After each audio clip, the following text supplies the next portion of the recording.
देश के करोड़ों लोग सुख चैन की नींद सो गए।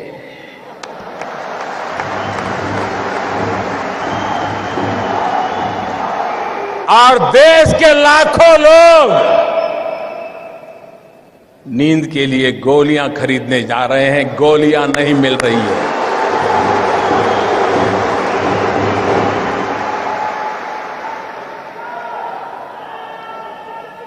मेरे प्यारे देशवासियों, मैंने 8 तारीख रात को 8 बजे देश के सामने काले धन के खिलाफ, भ्रष्टाचार के खिलाफ मैं जो लड़ाई लड़ रहा हूं, देश जो लड़ाई लड़ रहा है, हिंदुस्तान का ईमानदार इंसान जो लड़ाई लड़ रहा है, उस दिशा में एक अहम कदम उठाया है।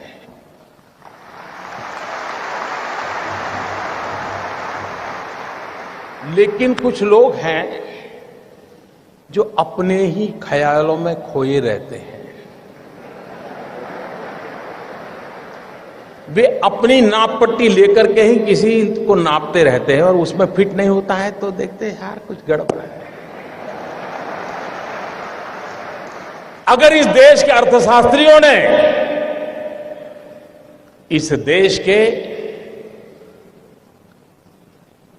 पल्सिस को समझ करके एनालिसिस करने वालों ने, ये पुरानी सरकारें, पुराने नेता, उनको नाप के तोलने के जो तराजू है, मेरे आने के बाद अगर बदल दिए होते तो ये दिक्कत नहीं आती।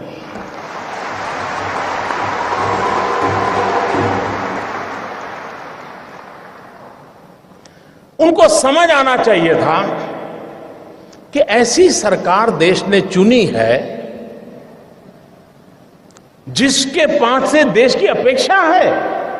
आप मुझे बताइए भाइयों बहनों, 2014 में आपने वोट दिया था, भ्रष्टाचार के खिलाफ दिया था कि नहीं दिया था? आप मुझे बताइए, आपने एक काम करने के लिए मुझे कहा था कि नहीं कहा था? काले धन के खिलाफ काम करने के लिए आपने मुझे कहा था कि नहीं कहा था? आपने मुझे कहा था तो मुझे करना चाहिए कि नहीं करना चाहिए?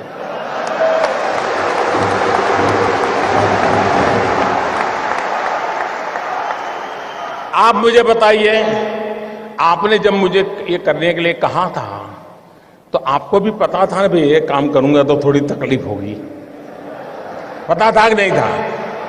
ऐसा तो नहीं था कि बस आपको ऐसे ही मुंह में पतास आ जाएगा, ऐसा तो नहीं था ना, सबको मालूम था। ये सरकार बनने के तुरंत बाद हमने एक सुप्रीम कोर्ट के निवृत्त न्यायमूर्ति के नेतृत्व में स्पेशल इन्वेस्टिगेशन टीम बनाई, SIT। दुनिया में कहां कहां ये कारोबार चल रहा है, इस पर ये टीम काम कर रही है और हर 6 महीने वो सुप्रीम कोर्ट को रिपोर्ट कर रही है। ये काम पहले वाली सरकारें टालती रही थी, हमने किया था। अपने यहां कहावत है, पुत्र के लक्षण पालने में। जब मेरी पहली कैबिनेट में पहले ही दिन ऐसा बड़ा कड़ा निर्णय करता हूं तो पता नहीं था कि मैं आगे करने वाला हूं जी। मैंने छुपाया था क्या? कुछ नहीं छुपाया मैंने। हर बार मैंने ये बात कही है और आज मैं आपको इसका ब्यौरा दे रहा हूं। देश मुझे सुन रहा है। मैंने देश को कभी अंधेरे में नहीं रखा है, मैंने देश को कभी गलतफहमी में नहीं रखा है, खुल करके बात कही है और ईमानदारी से।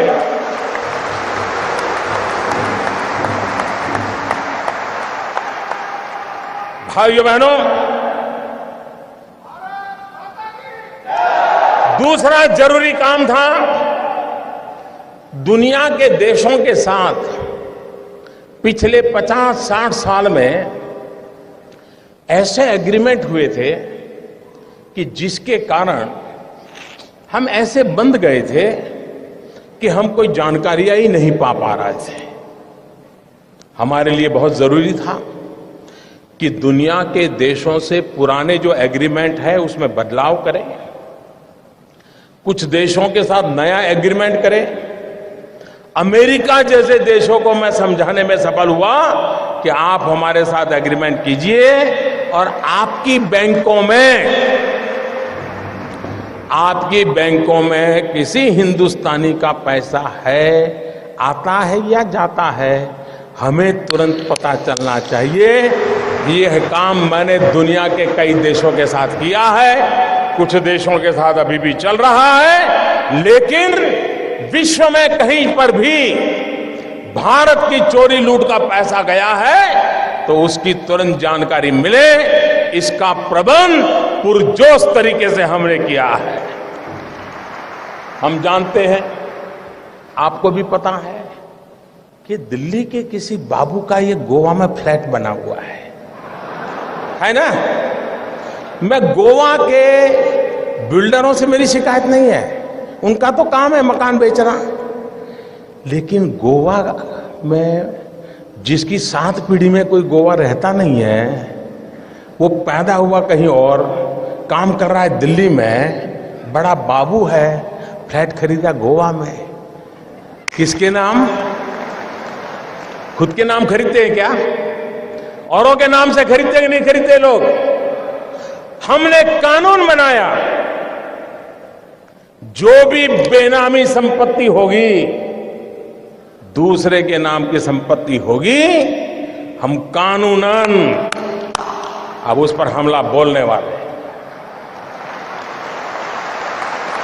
ये संपत्ति देश की है, ये संपत्ति देश के गरीब की है, और मेरी सरकार सिर्फ और सिर्फ देश में से गरीबों की मदद करना मेरा कर्तव्य मानती है, और मैं उसको करके रहूंगा।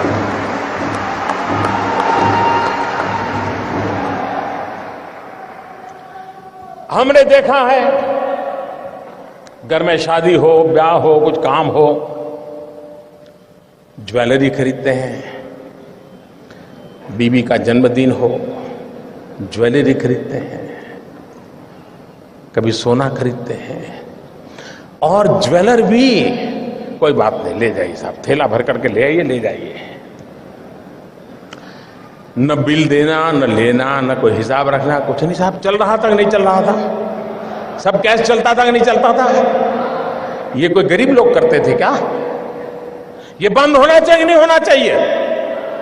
हमने नियम बनाया कि 2 लाख रुपए से ज्यादा अगर आप गहने खरीदते हैं, ज्वेलरी खरीदते हैं, तो आपको आपका पैन नंबर देना पड़ेगा ही। इसका भी विरोध हुआ था। आप हैरान होंगे, आधे से ज्यादा पार्लियामेंट के मेंबर, आधे से ज्यादा मुझे यह कहने के लिए आए थे कि मोदी जी ये नियम मत लगाओ, और कुछ लोगों ने तो चिट्ठी लिखित में मुझे चिट्ठी लिखने की हिम्मत की है। जिस दिन मैं उसको पब्लिक में करूंगा, शायद पता नहीं वो अपने इलाके में जा पाएंगे कि नहीं जा पाएंगे।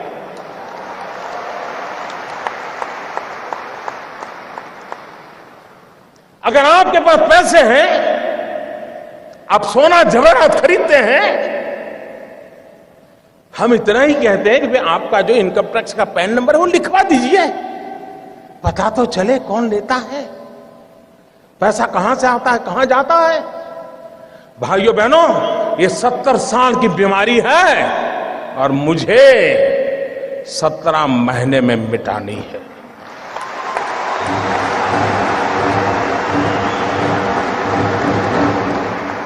भाइयों बहनों,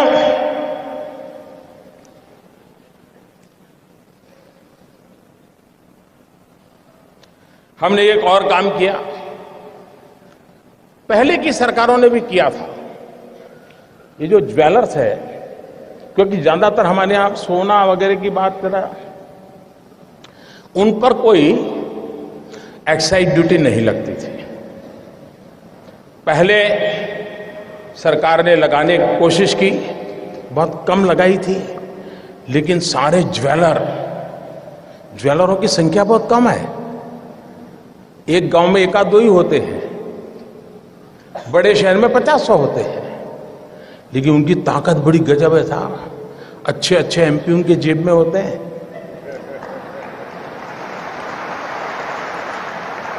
और ज्वेलरी पर जब एक्साइज लगाई तो मेरे पर इतना दबाव आया, एमपीओ का दबाव, डेलीगेशन, हमारे परिचित, साहब ये तो सब इनकम टैक्स वाले लूट लेंगे, ये तबाह कर देंगे, ऐसे ऐसे बताते थे। मैं भी डर गया कि यार मैं ये करूंगा पता नहीं क्या हो जाएगा। मैंने कहा ऐसा करो भाई, 2 कमेटी बनाते हैं, वार्ता करेंगे, चर्चा करेंगे। सरकार की तरफ से उनको भरोसा था, ऐसे एक्सपर्ट कमेटी बनाई। पहले वाली सरकारों को ये प्रयास वापस लेना पड़ा था। साहब मैं ईमानदारी से देश चलाना चाहता हूं, मैंने वापस नहीं लिया। मैंने ज्वेलरों को विश्वास दिलाया कोई आपसे ज्यादती नहीं करेगा, और अगर कोई इनकम टैक्स वाला ज्यादती करता है, आपने मोबाइल फोन से उसका रिकॉर्डिंग कर लीजिए, मैं उसके खिलाफ काम करूंगा। ये कदम हमने उठाया था। जिनको पता हो, ये सारा देख करके समझ नहीं आता था क्या मोदी क्या करेगा आगे। लेकिन अगर आप अपनी दुनिया में इतने मस्त थे कि और पॉलिटिकल पार्टी की तरह ये भी आकर के चला जाएगा, मैं भाइयों बहनों कुर्सी के लिए पैदा नहीं हुआ।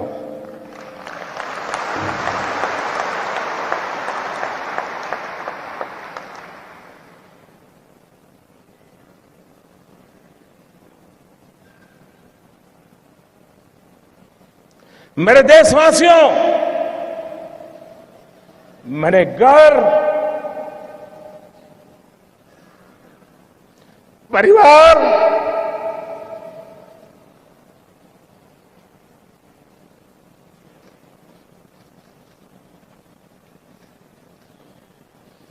सब कुछ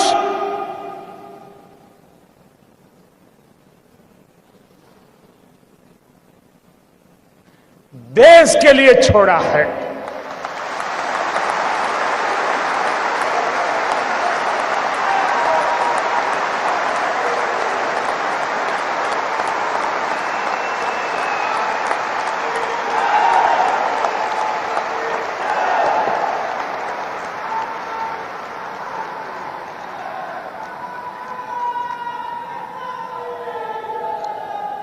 हमने दूसरी तरफ ये भी जोर लगाया, अच्छा कुछ लोग होते हैं मजबूरन कुछ गलत करना पड़ा हो। सब लोग बेईमान नहीं होते जी, सब लोग चोर भी नहीं होते कि मजबूरन कुछ करना पड़ा होता है। वे अगर उनको मौका मिले तो सही रास्ते पर आने को तैयार होते हैं, और ये संख्या बहुत बड़ी होती है। हमने लोगों के सामने स्कीम रखी कि अगर आपके पास ऐसे बेईमानी के पैसे पड़े हैं, गलत पैसे पड़े हैं, तो आप इस कानून के तहत जमा करा दीजिए, इतना दंड भर दीजिए। उसमें भी मैंने कोई माफी नहीं दी। लेकिन व्यापारी लोग चीजों को समझने में बड़े होशियार होते हैं। उनको समझ में आ गया कि ये मोदी है, कुछ गड़बड़ करेगा। आपको जानकर करके खुशी होगी, आजादी के 70 साल में ऐसी योजनाएं कई बार आई। पहली बार 67,000 करोड़ रुपीज लोगों ने आकर के दंड समेत जमा कर दिए साहब। और 2 साल में टोटल सर्वे के द्वारा, रेड के द्वारा, डिक्लेरेशन के द्वारा 1.25 लाख करोड़ रुपया जो कहीं हिसाब में नहीं था, वो सरकारी खजाने में जमा हुआ है भाइयों। 1.25 लाख करोड़ का हिसाब आया है। ये 2 साल में किए हुए काम का मैं हिसाब आज गोवा की धरती से पूरे देश को दे रहा हूं मेरे भाई।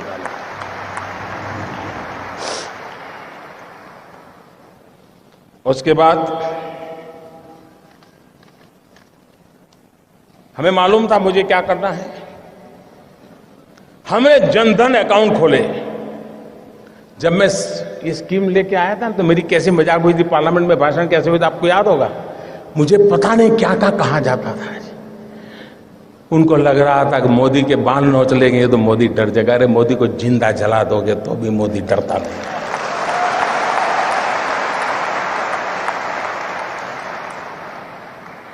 उसके बाद हमने प्रारंभ में आकर के एक काम लिया, प्रधानमंत्री जनधन योजना के द्वारा गरीब से गरीब का बैंक अकाउंट खोलना। उस समय लोगों को समझ नहीं आया कि मोदी बैंक अकाउंट खोला कौन रहा है। अब लोगों को समझ आएगा कि इस बैंक अकाउंट का क्या फायदा होने वाला है। करीब करीब 20 करोड़ से ज्यादा गरीब लोगों के बैंक अकाउंट खोले और हिंदुस्तान में अमीर लोगों के जेब में बटवे में भांति भांति बैंक को क्रेडिट और डेबिट कार्ड होते हैं। गरीब तो बेचारा सोच ही नहीं सकता था ऐसा भी कोई कार्ड होता है, कार्ड से मिल जाता है कुछ, पता नहीं था उसको। भाइयों बहनों, प्रधानमंत्री जनधन योजना के लिए बहन के खाते खोले ऐसा नहीं, इस देश के 20 करोड़ लोगों को हमने रुपए कार्ड दिया है, डेबिट कार्ड दिया है और यह आज से 1 साल पहले किया हुआ है।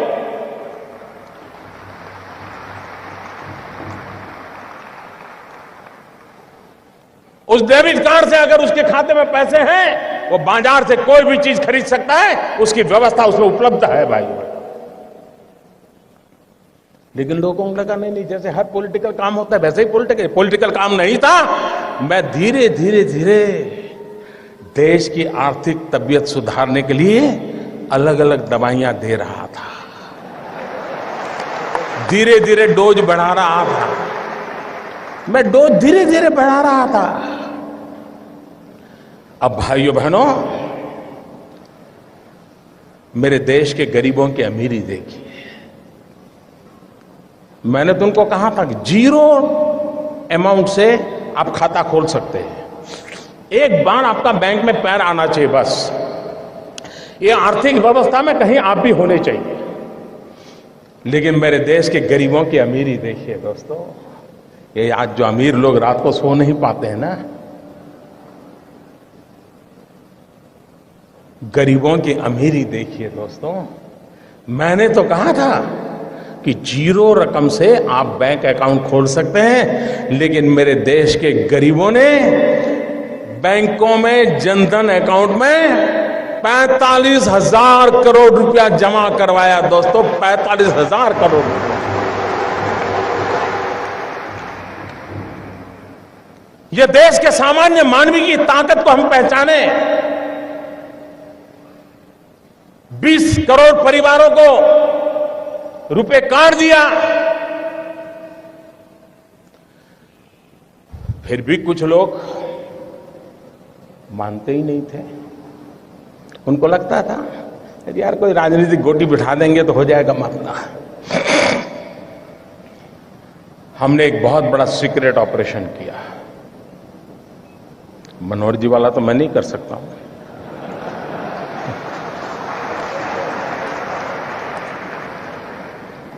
दस महीने से काम पे लगा रहा। एक छोटी विश्वस्त टोली बनाई, क्योंकि इतनी नई नोटें छापना, नोटें पहुंचाना बड़ा कठिन, चीजें छिपाना बड़ा सीक्रेट रखना, वरना ये लोग ऐसे होते साहब, पता चल जाए तो साहब अपना कर लेंगे। और 8 तारीख रात 8 बजे देश का सितारा चमकाने के लिए एक नया कदम उठा लिया दोस्तों। और मैंने उस रात को भी कहा था कि इस निर्णय से तकलीफ होगी, असुविधा होगी, कठिनाइयां होगी, ये मैंने पहले दिन कहा है।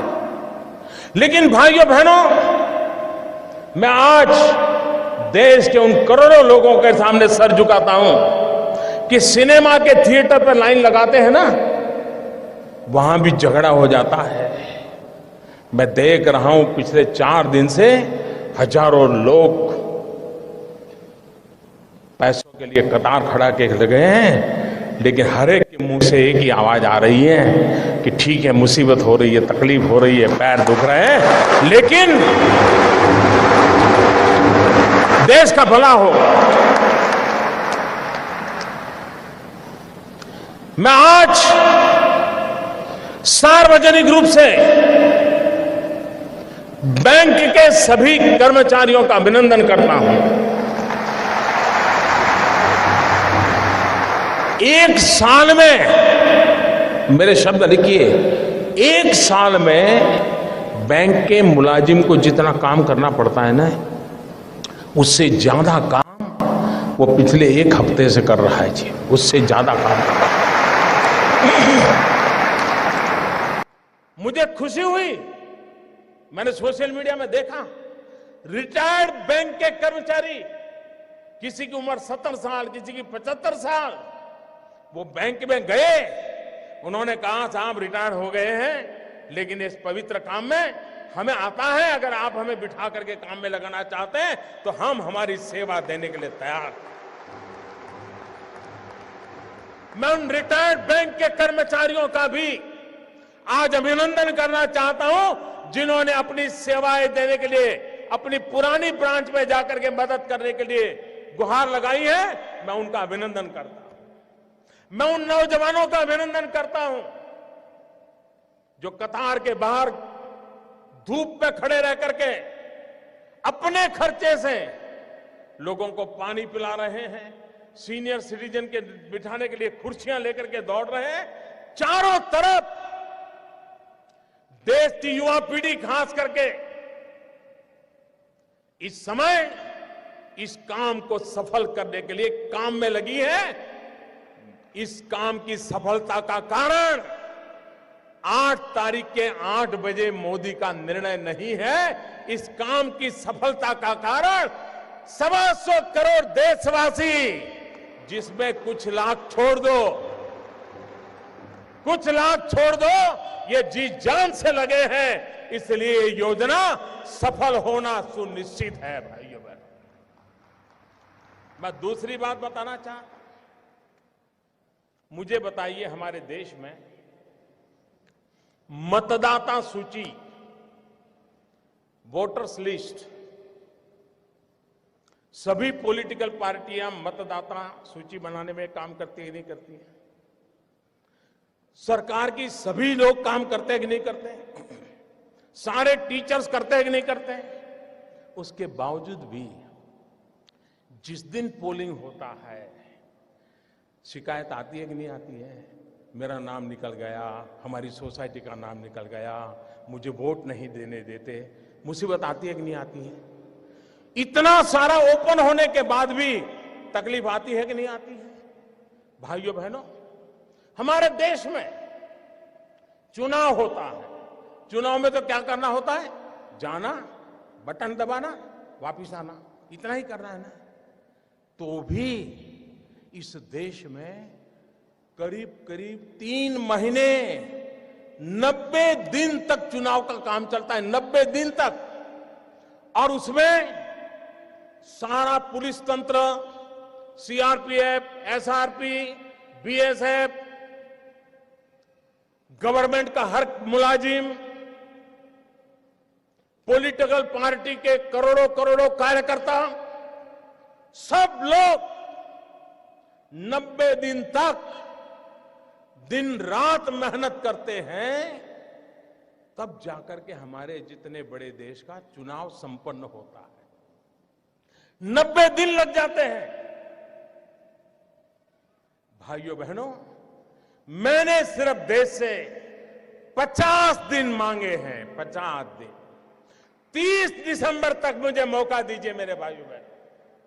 अगर 30 दिसंबर के बाद कोई मेरी कमी रह जाए, कोई मेरी गलती निकल जाए, कोई मेरा गलत इरादा निकल जाए, आप जिस चौराहे में मुझे खड़ा करेंगे, मैं खड़ा होकर के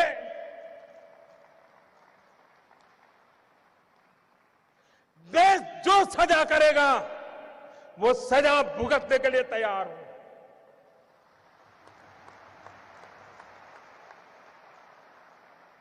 लेकिन मेरे देशवासी, दुनिया आगे बढ़ रही है, भारत की ये बीमारी देश को तबाह कर रही है। 800 मिलियन, 65%, 35 से कम उम्र वाले नौजवान, उनका भविष्य दांव पर लगा है। इसलिए मेरे भाइयों बहनों, जिनको राजनीति करनी है करें, जिनका लूट चुका है वो रोते रहे, गंदे आरोप लगाते रहे, लेकिन मेरे ईमानदार देशवासियों, आइए मेरे साथ चलिए। सिर्फ 50 दिन, 30 दिसंबर के बाद मैं आपने जैसा हिंदुस्तान चाहा है वो देने का वादा करता हूं मेरे देश।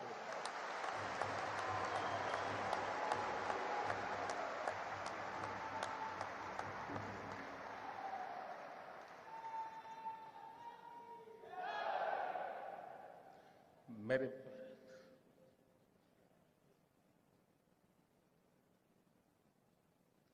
किसी को तकलीफ होती है, पीड़ा मुझे भी होती है। ये मुद्दा मेरे अहंकार का नहीं है।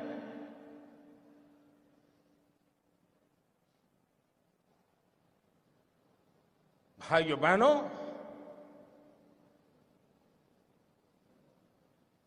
मैंने बुराइयों को निकट से देखा है।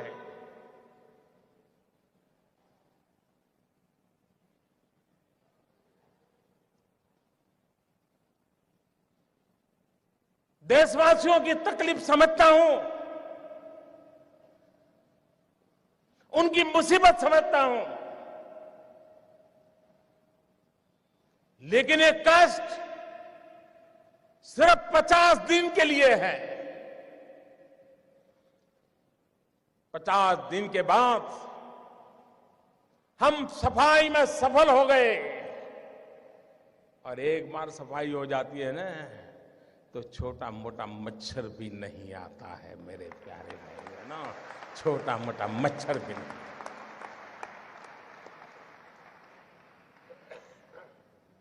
मुझे विश्वास है, मैंने लड़ाई ईमानदार लोगों के भरोसे शुरू की है, और ईमानदार लोगों की ताकत पर मुझे पूरा विश्वास है, पूरा यकीन है, पूरा भरोसा है।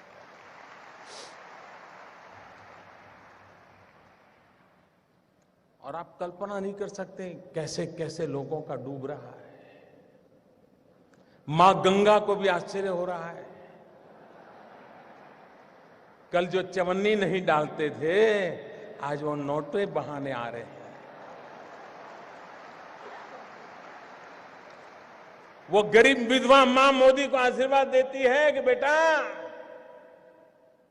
कभी बेटा या बहू देखते नहीं थे, कल आए थे 2.5 लाख बैंक में जमा कराने के लिए। उन गरीब विधवा माओं के आशीर्वाद देश की सफलता के यज्ञ को आगे बढ़ाएंगे। और आपने देखा कैसे कैसे लोग 2G स्कैम, कोयला स्कैम, अरबों खरबों, मालूम है ना साहब, मालूम है ना। आज 4,000 रुपया बदलने के लिए लाइन में खड़े रहना पड़ता है जी।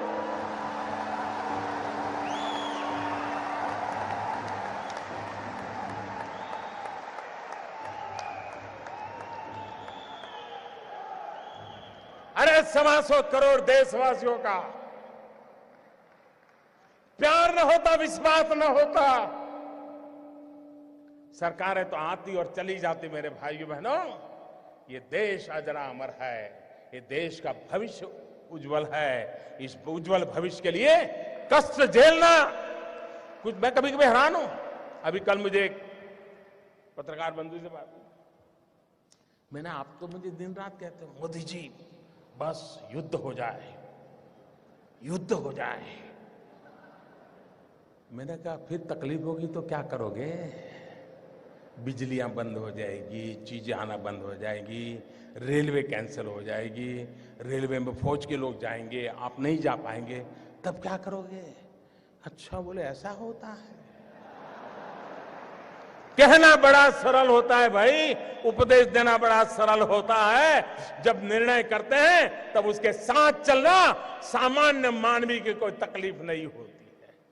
मैं देशवासियों को एक और कहना चाहता हूं, इन दिनों बहुत लोगों की इस भ्रष्टाचार या काले धन के मुद्दे पर बोलने की हिम्मत नहीं है, क्योंकि जो भी बोला है पकड़ा जाता है। क्या तुझ कुछ दान में काला है? हर कोई हंसते हुए चेहरे बोल रहा है, नहीं नहीं मोदी जी ने अच्छा किया, अच्छा किया।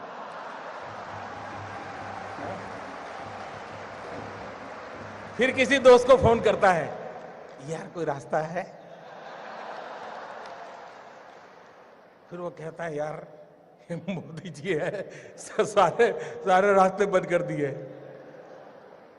इसलिए अफवाहें फैलाते हैं। एक दिन अफवाह फैलाई थी, नमक महंगा हो गया। अब बताइए भाई, 500 की नोट और 1000 की नोट, कोई है जो 1000 की नोट लेके नमक लेने जाता है? ये इसलिए किया जाता है कि उनको मालूम है कि उनका लूट रहा है। 70 साल से जमा किया हुआ महंगे से महंगे ताले लगाए थे। कोई पस्ती लेने वाला नहीं है, पस्ती लेने वाला नहीं है। भिखारी भी मना करता है, ये साहब 1000 का नोट नहीं चाहिए।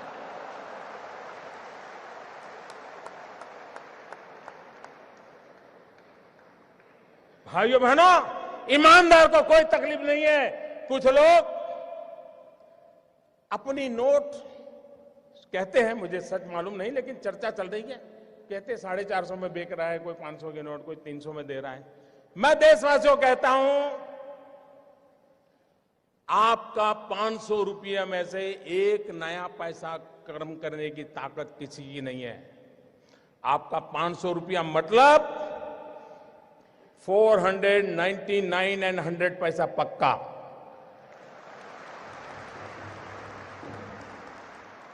ऐसा किसी कारोबार में आप लिप्त मत होइए। कुछ बेईमान लोग अपने लोगों को कह देते, जाओ लाइन में खड़े हो जाओ, 2-2 हजार का करवा लो यार, मेरा थोड़ा बहुत बच जाएगा। और दूसरा, भाइयों बहनों, मेरा सबसे आग्रह है, हो सकता है आपको पता भी न हो, शायद आपके चाचा, मामा, भाई, पिताजी जिनका स्वर्गवास हो कुछ करके गए हो, आपका कोई गुनाह ना हो, बस आप बैंक में जमा कर दीजिए, जो भी दंड देना है दंड दे दीजिए, आप मुख्य धारा में आ जाइए, सबका भला है। और एक बात और कहता हूं, कुछ लोग अगर ये मानते हो कि आगे देखा जाएगा, तो कम से कम वो मुझे पहचान ले।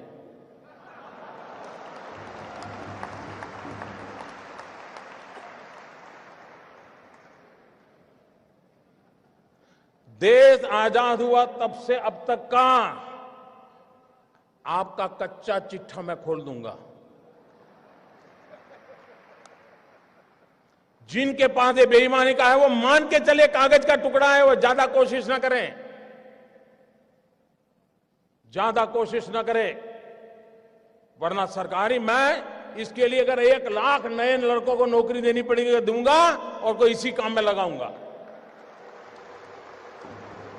लेकिन देश में ये सारा कारोबार बंद चल रहा है, उसको बंद करना है। और अब लोग मुझे समझ गए हैं, इतने दिन उनको समझ नहीं आया, लेकिन जरा एक डोज ज्यादा आया तो समझ आया। लेकिन ये एंड नहीं है, ये पूर्ण विराम नहीं है।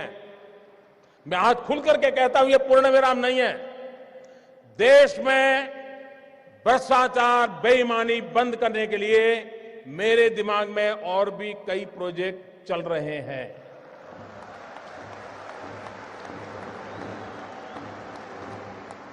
ये आने वाले हैं, ये ईमानदार लोगों के लिए मैं कर रहा हूं जी, देश के गरीब लोगों के लिए कर रहा हूं, मेहनत करके जिंदगी गुजार रहे हैं, उनको अपना घर मिले, उनके बच्चों को अच्छी शिक्षा मिले, उनके घर में बुजुर्गों को अच्छी दवाई मिले, इसके लिए मैं कर रहा हूं। मुझे गोवा वासियों के आशीर्वाद चाहिए। आप खड़े होकर के ताली बजा करके मुझे आशीर्वाद दें। देश देखेगा ईमानदार लोग। इस देश में ईमानदार लोगों की कमी नहीं है। इस देश में ईमानदार लोगों की कमी नहीं है। आइए ईमानदारी के इस काम में मेरा साथ दीजिए। शाबाश मेरे गोवा के प्यारे भाइयों बहनों, मैं आपका सर झुका करके नमन करता हूं। ये सिर्फ गोवा नहीं, ये हिंदुस्तान के हर ईमानदार की आवाज है। हिंदुस्तान के हर ईमानदार की आवाज है। भाइयों बहनों, मैं जानता हूं मैंने कैसे कैसी ताकतों से लड़ाई मोल ली है। मैं जानता हूं कैसे कैसे लोग मेरे खिलाफ हो जाएंगे। मैं जानता हूं 70 साल का उनका मैं लूट रहा हूं। मुझे जिंदा नहीं छोड़ेंगे, मुझे बर्बाद करके रहेंगे। उनको जो करना है करे। 50 साल भाइयों बहनों, 50 दिन मेरी मदद करे। देश 50 दिन मेरी मदद करे। जोर से तालियों के साथ मेरी इस बात को स्वीकार कीजिए आप। बहुत बहुत धन्यवाद।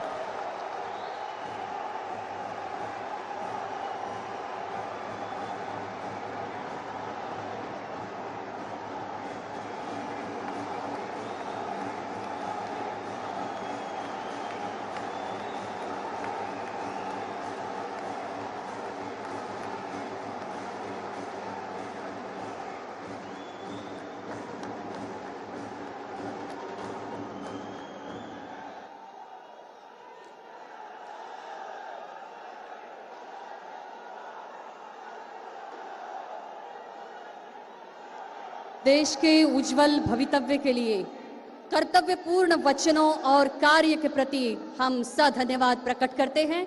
हम भी आबद्ध है, प्रतिबद्ध है। भारतात गोयची एक वेगळी सया आणि ताजेर प्रधानमंत्र्यांची असा एक खाशेली माया। आपका एक विशेष अनुग्रह गोवा राज्य पर हमेशा हमेशा रहेगा। हम आभारी हैं। भविष्य में भी आपके मार्गदर्शन से देश की विकास की गति और रोशन में रहेगी। फिर एक बार गोवा वासियों की ओर से सधन्यवाद। परतून एकदा मागता वास्को ते सांगे आणि पेडणे ते काणकोण म्हणसर आयिल्ल्या सगळ्या जनतेकडे उभे राहून अभिवादनाची एक सलामी देशाचे प्रधानमंत्री श्री नरेंद्र मोदीजी हांका।